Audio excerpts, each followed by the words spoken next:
हर खबर पर होगी आपकी पकड़। डाउनलोड कीजिए एबीपी लाइव ऐप।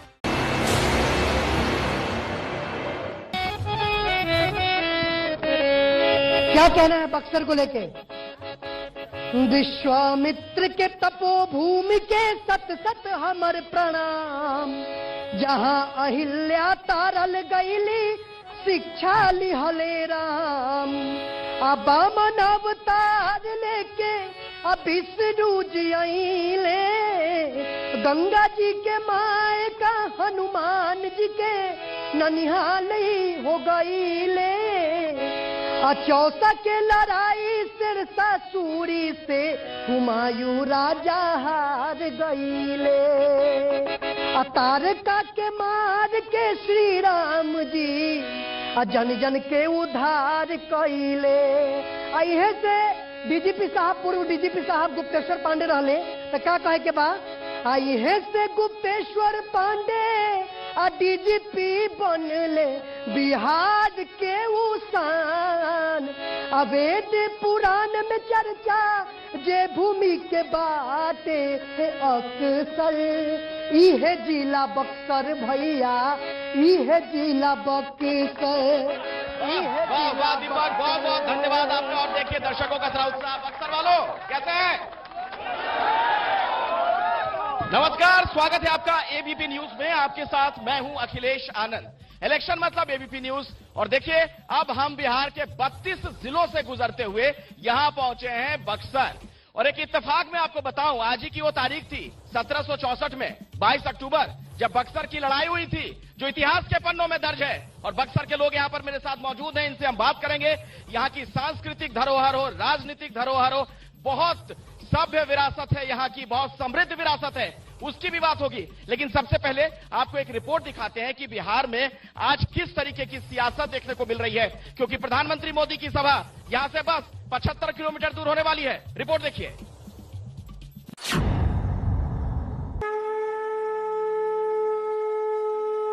उगते सूरज पे है हमको भरोसा बा, ढलते सूरज पे भी हमको भरोसा बा। मोदी जी के वादों पे है हमको भरोसा बा, वादा ही नहीं उनके इरादों पे भरोसा बा। देशवा के साथ है अपन बिहार।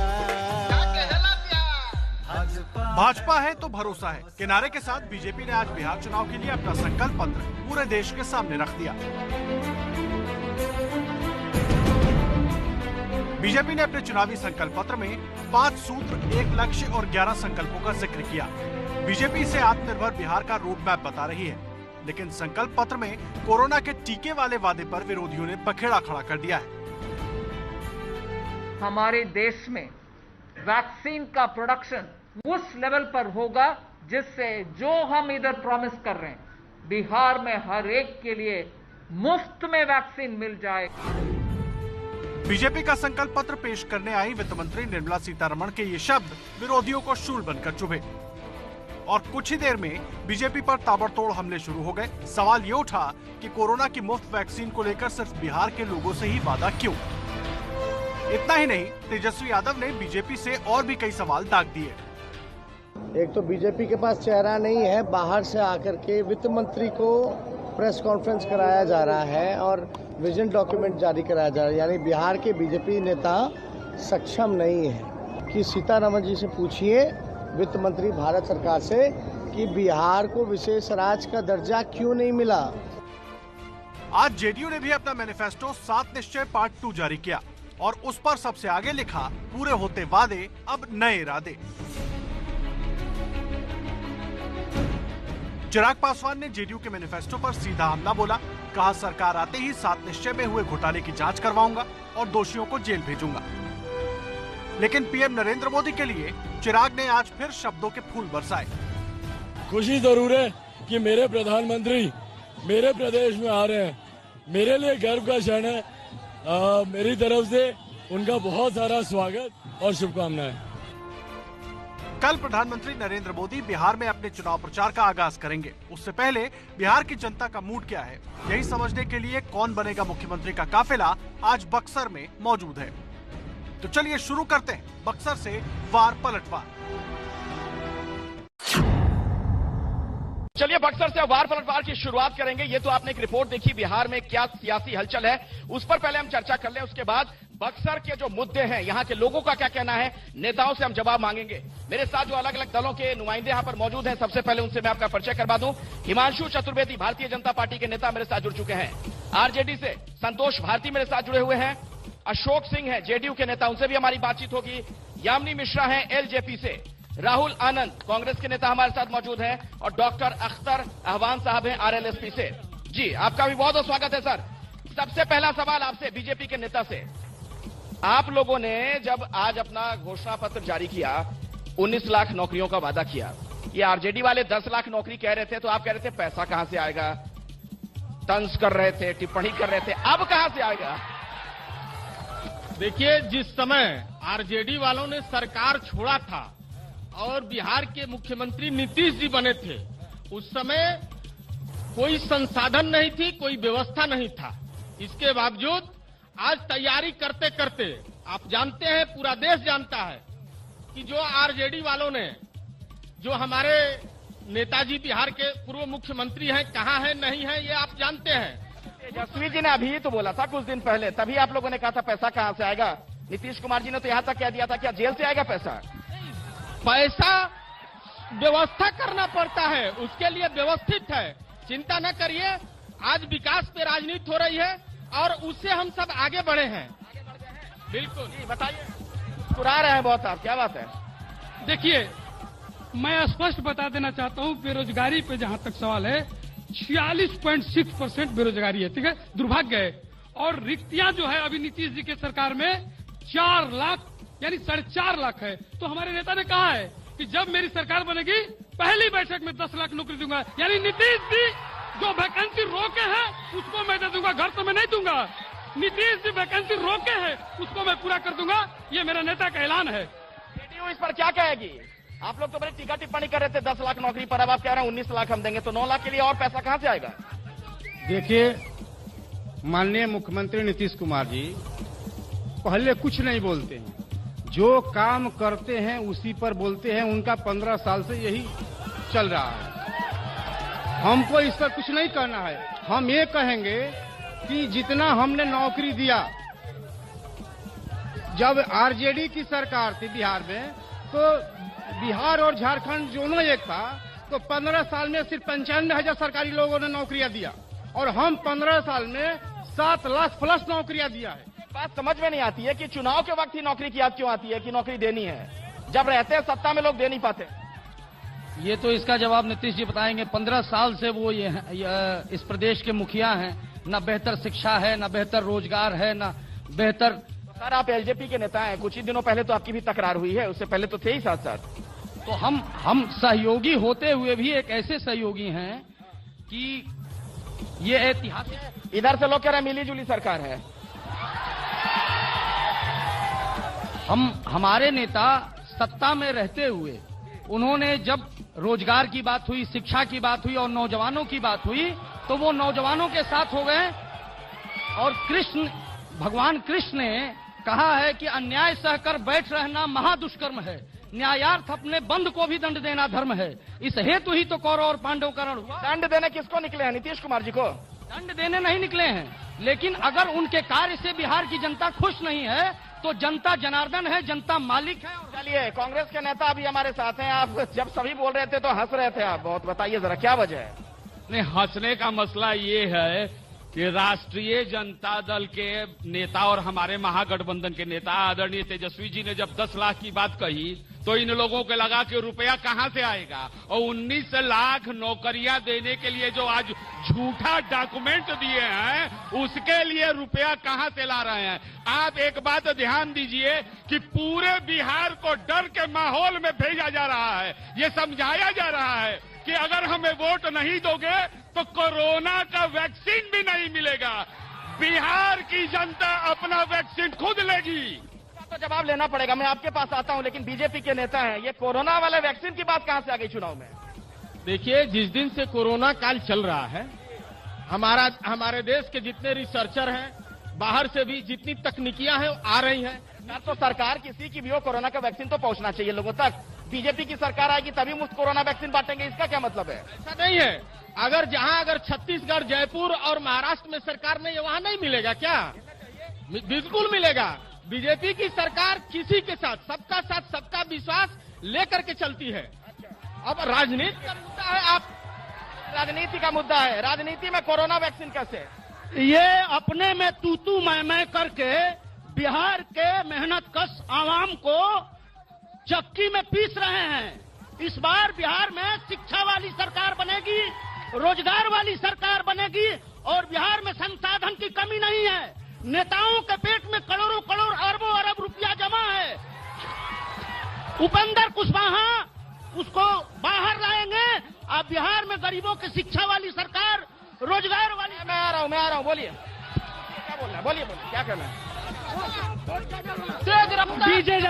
बीजेपी के प्रवक्ता कह रहे हैं कि हम लोग तेजस्वी यादव ने 10 लाख नौकरी का बात की है। इनके जो मंत्री हैं ये कह रहे हैं वो 19 लाख हम रोजगार देंगे, उस समय आएगा, कहाँ से आएगा ये बताए। दूसरा बात ये बीजेपी का दारू बक्सर आराम से धक्का मुक्की मत कीजिए, माइक छोड़िए, माइक को हाथ मत लगाइए। कि कल खरखाना मेरा सवाल भाजपा प्रतिनिधि भैया से है। बीजेपी हर चुनाव में नया स्लोगन लाती है। छोड़िए ना महाराज, कोरोना है पता है ना आपको। इस बार आत्मनिर्भर बिहार बोल रही है। ये लोग खुद कब आत्मनिर्भर बनेंगे? बिना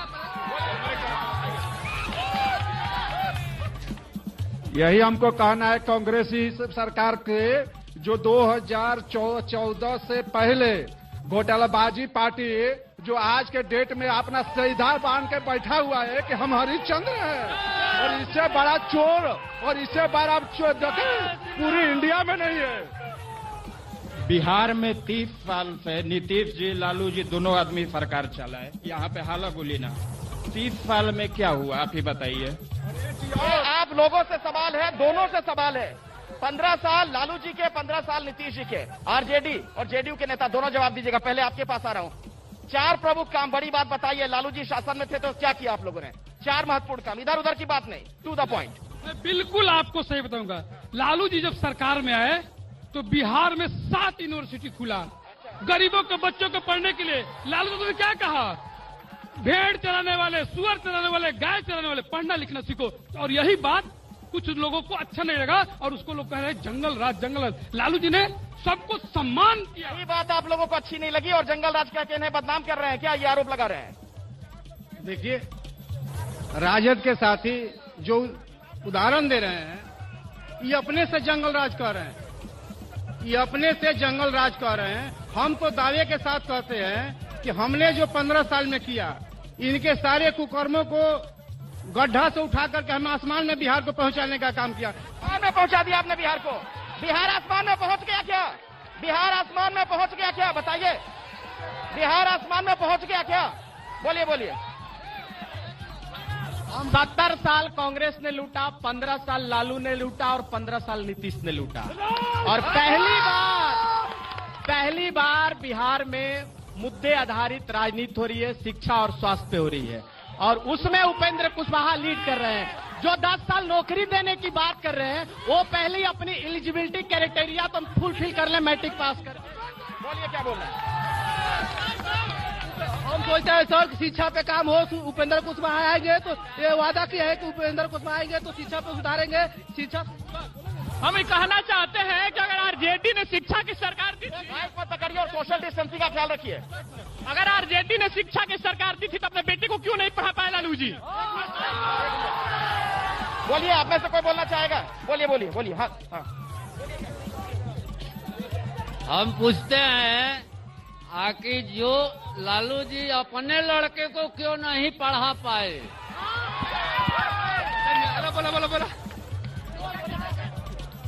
अखिलेश जी, अभी ये उपेंद्र कुशवाहा जी 5 साल मंत्री थे, अभी एलजेपी से भी रामविलास जी बेचारे वो भी मंत्री थे और आज ये सब लोग इस सत्ता के खिलाफ लड़ाई लड़ रहे हैं। क्या ये विचारों का मतभेद है या फिर बस सीट चाहिए हमें विधायक और एमपी बनाने हैं? देखिए, बड़ा महत्वपूर्ण सवाल है, जवाब दीजिए। एलजेपी और उपेंद्र कुशवाहा जी की पार्टी वाले नेता दोनों से सवाल है। वाकई विचारधारा का इससे कुछ लेना देना है या सिर्फ ज्यादा सीटें अपनी झोली में डाल ले उसकी लड़ाई है? अगर सीटों की ये लड़ाई रहती तो एनडीए गठबंधन में रह के हम लोग लड़ाई लड़ते, लेकिन 143 सीटें हम लोग इसलिए लड़ाई लड़े कि 100 क्यों छोड़ दिया आपने? 100 क्यों छोड़ दिया आपने? कि राष्ट्र हित में जिस तरीके से देश के यशस्वी प्रधानमंत्री जी काम कर रहे हैं, हम यहाँ जीते। पे तो विपक्ष आरोप लगा रहा है कि मैच फिक्स है, आप सिर्फ जेडीयू वालों को हराना चाहते हैं, बाद में बीजेपी के साथ सरकार बना लेंगे, ये आरोप लगा रहे हैं लोग आप पर। बेशक बिहार के मुख्यमंत्री नीतीश कुमार जी रहे हैं तो इसका जवाब बिहार के मुख्यमंत्री देंगे, ना कि देश के प्रधानमंत्री देंगे। आप क्या वजह रही? सरकार में लंबे वक्त तक साथ रहे कुशवाहा जी, उसके बाद अचानक से मनभेद हो गया। बिहार को सबल और विकसित बनाना है, इसलिए देशी ही नहीं दुनिया के सबसे बड़े विद्वान जो डिग्री अंबेडकर जी के पास था वही डिग्री माननीय असदुद्दीन ओवैसी साहब के पास है। और बहन जी, इस देश के सताए हुए लोगों को अंबेडकर जी से तुलना कर दी आपने असदुद्दीन ओवैसी की, और आपने बाबा साहब अंबेडकर बता दिया उन्हें, आपने असदुद्दीन ओवैसी जी को बाबा साहब अंबेडकर बता दिया। जो डिग्री उनके पास थी वही डिग्री उनके पास है, इसलिए बिहार को हम बनाएंगे, बिहार को आगे बढ़ाएंगे। अजीत जी, आप बिहार के रहने वाले हैं, बहुत प्यार से एक शब्द सुना होगा, वोट कटवा। ये वोट कटवा लोग हैं। अभी 3 महीने पहले तक इनको लालू जी नेता नजर आते थे, उसके बाद 15 दिन पहले तक इनको नीतीश जी नेता नजर आते हैं और आज इनको खुद नजर आते हैं। किस बात की बात? असदुद्दीन ओवैसी की आवश्यकता इस बक्सर में क्या है? उनके नाम की चर्चा करने की आवश्यकता क्या है? बक्सर में कोई अंतर नहीं है, नाम कांग्रेस और भाजपा में कोई अंतर नहीं है। एक खास वर्ग को निशाने पर कांग्रेस के नेता आरएलएसपी वालों को वोट कटवा कह रहे हैं, आप लोग एलजेपी वालों को वोट कटवा कह दे रहे हैं, और उधर चिराग पासवान कह रहे हैं कि मोदी जी मेरे राम और मैं उनका हनुमान, और आप उन्हें वोट कटवा कह देते हैं। देखिए अखिलेश जी, आप राष्ट्रीय स्तर के पत्रकार हैं, हम सबों का सौभाग्य है कि आज आप हम सबों के बीच हैं, और मैं चाहूंगा बक्सर की जनता से इनके लिए भी एक बार ताली बजा के इनका भी अभिनंदन करें। पहली बात मैं कहना चाहता हूं कि बिहार के अंदर आपने देखा कि इस बार का चुनाव विकास मुद्दा है। मैंने कहा विकास कभी बिहार हुआ करता था, आप प्रदेश और देश हर जगह घूमते रहते हैं। हॉस्पिटल में कुत्ते भेड़ बकरी बैठा करते थे, सड़क पे चलते हैं तो सड़क में गड्ढा है कि गड्ढे में सड़क था, इसका मूल्यांकन कर पाना मुश्किल था। लेकिन आज बिहार नीतीश कुमार और सुशील कुमार मोदी जी के नेतृत्व में, आता हूं सर, आपके पास आऊंगा। छोटे विकास पे सुन लीजिए, देखिए विकास पे इन्हीं का नीति आयोग का कह रहा है बिहार सबसे फिसंडी है, ये इनका विकास है कि पूरे भारत में बिहार जो है सबसे विकास पे आऊंगा, बहस करूंगा, लेकिन उससे पहले दीपक को सुनाना चाह रहे हैं। एक चीज ये हनुमान जी से याद आया है कि लोजपा हनुमान बन रहे हैं, तो क्या कहना है? ताली के साथ एकदम गड़गड़ाइएगा। लोजपा जबरदस्ती हनुमान बन रहे हैं, मोदी जी के पुष्पक विमान बन रहे हैं, उनका समर्थन नहीं चाहिए भाई भाजपा को, ऐसा जेडीयू को लगता है, लेकिन जनता को सब पता है भैया, जनता को सब पता है, जनता सबसे समझदार है, जनता जनार्दन है, वही तय करेगी। एक सज्जन बक्सर के मेरे साथ बैठे हुए, जरा खड़े हो जाइए, ये बताइए मुद्दों पर इस बार चुनाव हो रहा है कि नहीं हो रहा है? कुछ समझ में आ रहा है। हम तो सभी से यही कहेंगे कि अपने बिहार में इंडस्ट्रीज पे अगर हम लोग ध्यान दे देते हैं तो अपना बिहार में बाहर आ जाएगा। किसी को कहीं जाने की जरूरत नहीं है, सब कोई बक्सरे में रह जाए और सब बिहार में रह जाए। अगर हमने की उद्योग धंधा पुलकित हो जाई, हर तरफ रोजगार मिले लगी, तो कोई काहे के दिल्ली बम्बई कलकत्ता मद्रास जाई, सब इजे रही। अच्छी बात इन्होंने कही है। ये जो नौजवान मेरे साथ है, मैं आता हूं आपके पास, एक ब्रेक के लिए मुझे रुकना पड़ेगा, और जब मैं वापस लौटूंगा तो मैंने क्या देखा बक्सर में, मैंने भी आकर जायजा लिया है। मैं कई जगह गया, कई इलाकों का मैंने दौरा किया, और मैंने क्या देखा वो रिपोर्ट में आपको दिखाऊंगा ग्राउंड जीरो से, और उसके बाद यहीं से चर्चा की शुरुआत करेंगे। आप देखते रहिए बक्सर से वार पलटवार लाइव। बता दें कि बक्सर की ये पहचान है, मान्यता है कि हनुमान जी की ये ननिहाल है, और मां गंगा, जहां पर हम इस वक्त नाव पर बैठे हुए हैं, मां गंगा से भी इसकी पुरानी पहचान है, उनके मायके के तौर पर जाना जाता है। पंडित जी हमारे साथ हैं, थोड़ा बताएंगे। बक्सर का 5 नाम, जैसे कि 52 भगवान की भी ये नगरी है, जन्मभूमि, और हनुमान जी का नदिहाल भी है, और लक्ष्मी दलिद्रीन का भी गांव है। बक्सर का 5 नाम, वीर गर्भापुरी यही हुआ, तपोभूमि इसका ही नाम है, सिद्धि आश्रम इसका ही नाम है, ब्याग शहर इसका ही नाम है, बक्सर इसका ही नाम है। इसी से समझ सकते हैं कि कितनी धार्मिक तौर पर समृद्ध ये भूमि है। दीपक ठाकुर मेरे साथ है तो जरूर कुछ गुनगुनाएंगे। जी देखिए, हम गंगा जी के मायके में भी पहुंचे हुए हैं, हमारा चुनावी सफर यहाँ पहुंचा है, तो क्या कहना है। गंगा जी का मायका, गंगा जी का मायका, हनुमान जी का ननिहाल, गंगा जी का मायका, हनुमान जी का ननिहाल, विश्वामित्र की तपोभूमि बक्सर बेमिसाल। हाँ, विश्वामित्र की तपोभूमि बक्सर बेमिसाल। चलिए तो अब इस कश्ती से हम उतरेंगे और उसके बाद पड़ताल करते हैं कि बक्सर में लोगों की समस्याएं क्या है। जरा उनसे मिलते जुलते हैं, बात करते हैं।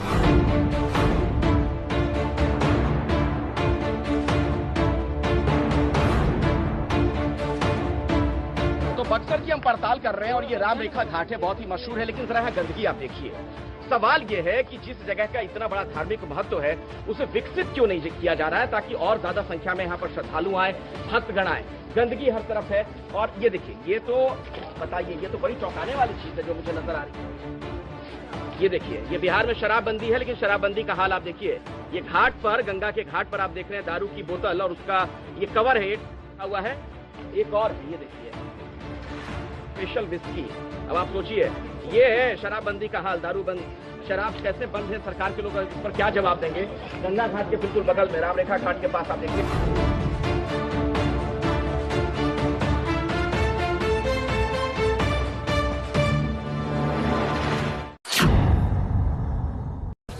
तो सवाल यह कि जिस बक्सर का इतना ज्यादा धार्मिक महत्व है, नेताजी जवाब दीजिए, आप बीजेपी के नेता हिमांशु जी, जब हम घाट पर पहुंचे इतनी बदहाली क्यों नजर आई? आप लोग तो धर्म ध्वजा फहराने की बात करते हैं। भाई साहब, बिहार में चुनाव है और विधानसभा का चुनाव है। अभी आप जिस जगह पे खड़े हैं वहां पे माननीय विधायक 5 साल रहे हैं, 2.5 साल सरकार में और 2.5 साल बिना सरकार के, मतलब कांग्रेस के विधायक रहे हैं मुन्ना तिवारी जी। उनसे भी थोड़ा सवाल जवाब लेना चाहिए, विधानसभा का चुनाव है। तो ठीक है, लेकिन सरकार में आप है तो आपसे भी सवाल होंगे, लेकिन हाँ, स्थानीय विधायक की जिम्मेदारी बनती है। जो घाट है गंगा के किनारे, जिसका इतना पावन महत्व है, वो बदहाल है। मैंने खुद वहां का जायजा लिया है। अजीत जी, आपको इस बात, अखिलेश आनंद, अखिलेश जी, सॉरी अखिलेश जी, आपको इस बात की पूरी जानकारी होगी कि पूरे हिंदुस्तान में गंगा नदी का दायरा 2750 किलोमीटर का है। 17,000 करोड़ रुपया लूट लिया दिल्ली में बैठे हुए नरेंद्र मोदी ने। एक घाट नहीं सुधरा और बात करते हैं बक्सर के विधायक की। विधायक जी की कोई जिम्मेदारी नहीं है। बक्सर के विधायक की जिम्मेदारी ये है कि सिर्फ मुन्ना तिवारी के नाम पर शाहाबाद की तमाम सीटें हम जीत रहे हैं। सर, मैं तो जीत हार की बात ही नहीं कर रहा हूं, मैं तो मुद्दे की बात कर रहा हूं ना, मैं मुद्दे की बात कर रहा हूं। और आप जवाब दीजिए, जेडीयू भी सरकार में है, ये बदहाली क्यों, घाटों पर इतना बुरा हाल क्यों? वो बक्सर जो धर्म की नगरी कही जाती है।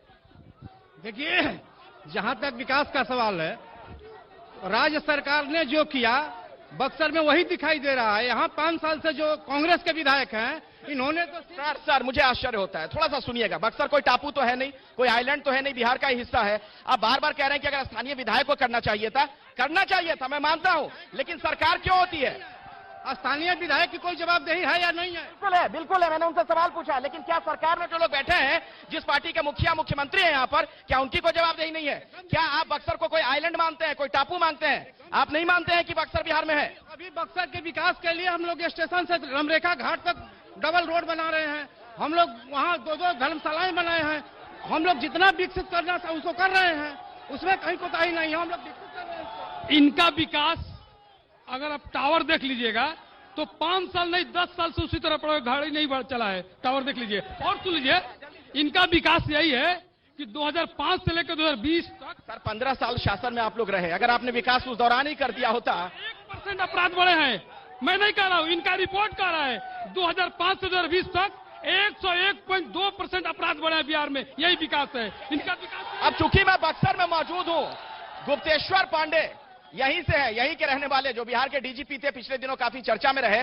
रॉबिन हुड पांडे की उनकी छवि बनी, और दीपक हमारे साथ हैं जिन्होंने गीत भी उन पर बनाया था। जरा सुनाइए पहले दर्शकों को। जी बिल्कुल, हम चाहते थे कि वो यहाँ से खड़ा हो, क्योंकि हमारी उनसे बात होती थी, बहुत क्लोजनेस है हमारा, 15-17 साल पुराना, और वो बहुत कुछ कहते थे बक्सर को लेके। और डीजीपी हाउस जो था वो बक्सर के लोगों के लिए एक तरीके से सर्किट हाउस हो गया था। तो क्या कहना है उनके बारे में? गुप्तेश्वर पांडे जी को मिला ना टिकट हो, चुना हो रहे निकट होना। एक तो पहले पार्टी में चले गए और उसके बाद कंफर्म करके नहीं दिया, बहुत गलत हुआ, धोखा हुआ धोखा उनके साथ गलत हो, चुनाव है निकट होना। और क्या कहना है? पढ़े लिखे इंसान थे, आईपीएस ऑफिसर थे, विकास करते। क्या कहना है? पढ़ल लिखल लोग के ना पूछ राजनीति में, बाहुबली दबंग सब कुछ राजनीति में। उनके साथ हुआ सरासर गलत हो, मिला ना टिकट हो। बक्सर की जनता को भी लगता है कि गलत हो गया उनके साथ, गुप्तेश्वर पांडे जी के साथ। पुलिस की नौकरी भी छोड़ दी उन्होंने और नई नौकरी मिली नहीं राजनीति में। गुप्तेश्वर पांडे जी को मिलना चाहिए था टिकट। सर 9वीं बोलते हैं कि तेजस्वी 9वीं फेल है। कुमार जी से हम पूछना चाहते हैं, नीतीश कुमार जी से हम पूछना। माइक मत छीनिए, मैं आपको आगाह कर रहा हूं, और मेरी गुजारिश भी आप लोगों से, माइक मत छीनिए। सर नीतीश कुमार बिहार में जितना भी नियोजित शिक्षक हैं, जो कि समान काम समान नेता नहीं मिलता है, पढ़ाई काम करते हैं। मेरे साथ यहाँ पर एक युवक नजर आ रहे हैं, जरा जगह दीजिए, मैं आता हूँ। ये देखिए बिहार का नक्शा नजर आ रहा है, बज्जिका, अंगिका, मैथिली, मगही, भोजपुरी पूरा लिखा हुआ है। क्या बताना चाह रहे हैं? सर ये बिहार की धरोहरें, इन अगर शकीरा अपने लोकल लैंग्वेज में गाना गाती है तो उसे इंटरनेशनल स्टार बताया जाता है। अगर हमारी शारदा सिन्हा गाती हैं तो उन्हें कोई वैल्यू नहीं मिलती है नेशनल और इंटरनेशनल लेवल पे।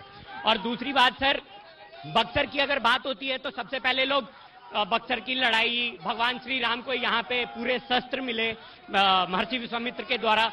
गंगा जी का सर एफसीसी काउंट यहाँ पे 2200 है। यहाँ पे गंगा जी का एफसीसी काउंट 2200 है, उसके लिए कोई काम नहीं है। हाँ, एक चीज जरूर हुआ कि इस लॉकडाउन में जो बिहार बक्सर है वो इंडिया का सबसे गंदे शहरों में 2nd रैंक पे है। ये कितना दूर है? एक मिनट, आपकी टोपी पे इंडियन आर्मी लिखा हुआ है, कुछ कहना चाह रहे? खड़े हो जाइए। आपके आर्मी में रहे हैं या है अभी?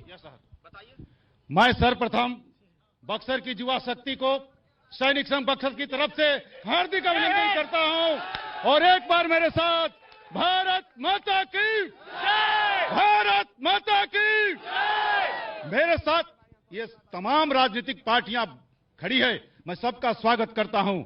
मैं जदयू के नेता अशोक साहब से मैं ये पूछना चाहता हूं कि इनके साथ हम बक्सर के सैनिकों की मांग को लेकर, खास तौर पर हमारे बक्सर के सैनिकों के साथ नीतीश कुमार जी एक सौतेला व्यवहार कर रहे हैं। मैं बक्सर की धरती से, मांग क्या थी आपकी? मांग क्या थी जो पूरी नहीं हो पाई? छोटे में समय नहीं है। मेरी पहली मांग थी सैनिकों के लिए कैंटीन का जमीन, आज 17 साल से बक्सर में नहीं मिल रहा है। पूरे सैनिक 17 साल गुजर गए, आप सैनिकों की बात नहीं सुन रहे हैं जो सरहद पर तैनात रहते हैं। आपसे ही बात कहना चाहेंगे, जो हमारे सैनिक हैं, सैनिक संघ के अध्यक्ष भी हैं, उनका मैं स्वागत करता हूं, हमेशा उनके साथ रहा हूं, उनका भी आभार व्यक्त करता हूं।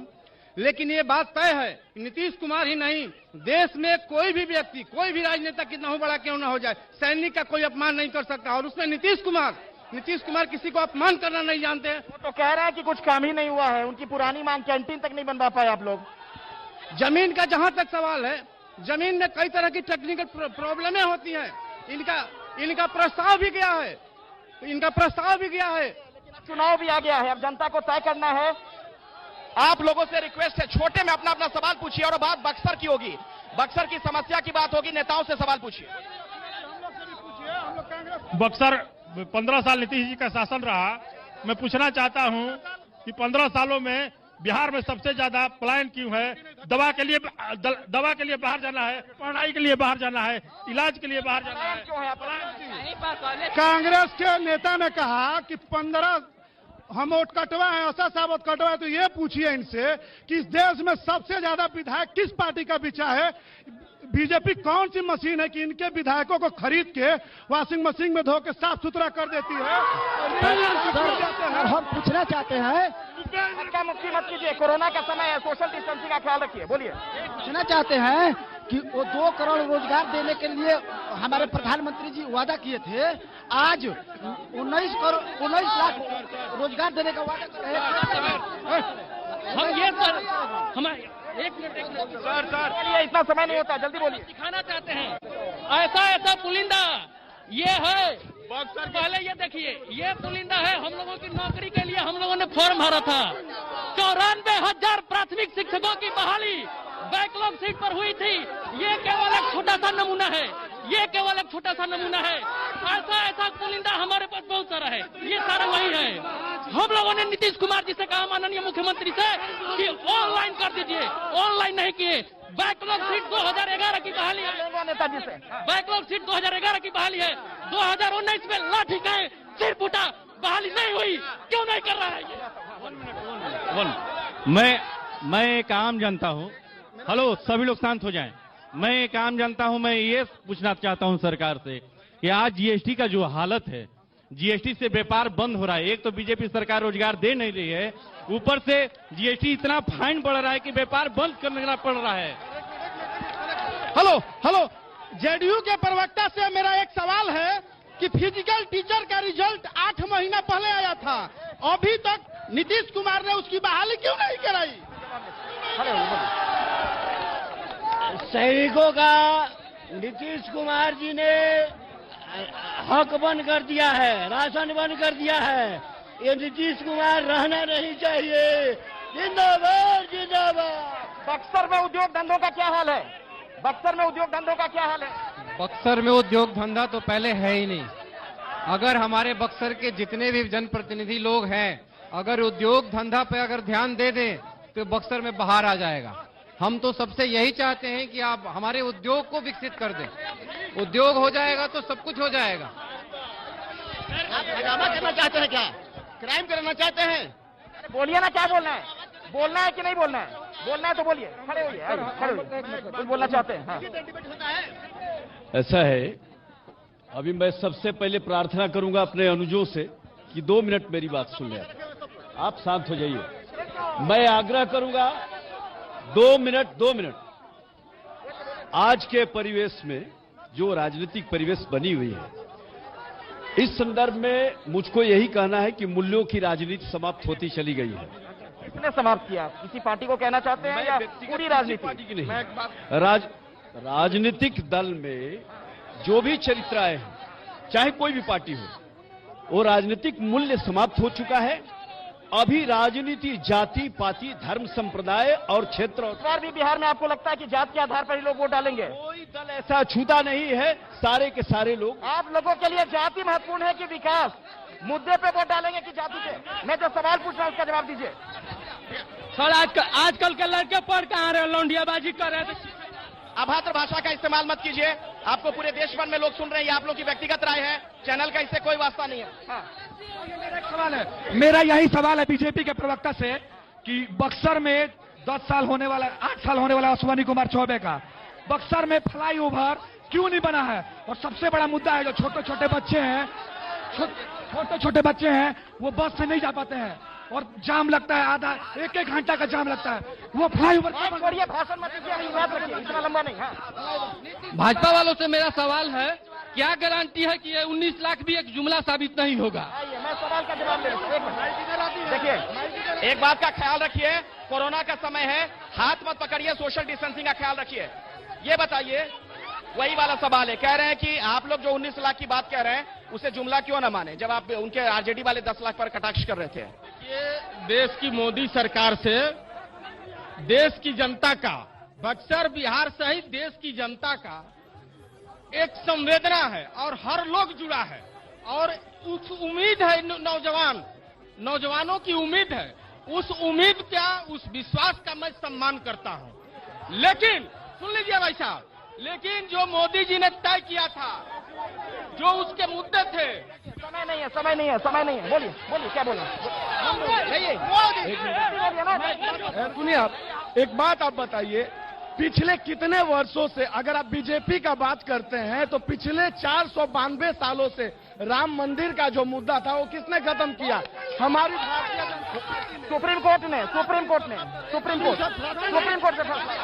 दलाली क्यों बतिया रहे? अरे बदतमीजी मत कीजिए, ठीक है, बदतमीजी मत कीजिए, बदतमीजी मुझसे मत कीजिए, ब्रेक ले रुकना पड़ेगा, फौरन हाजिर होंगे, आप देखते रहिए एबीपी न्यूज। गुंडागर्दी मत कीजिए।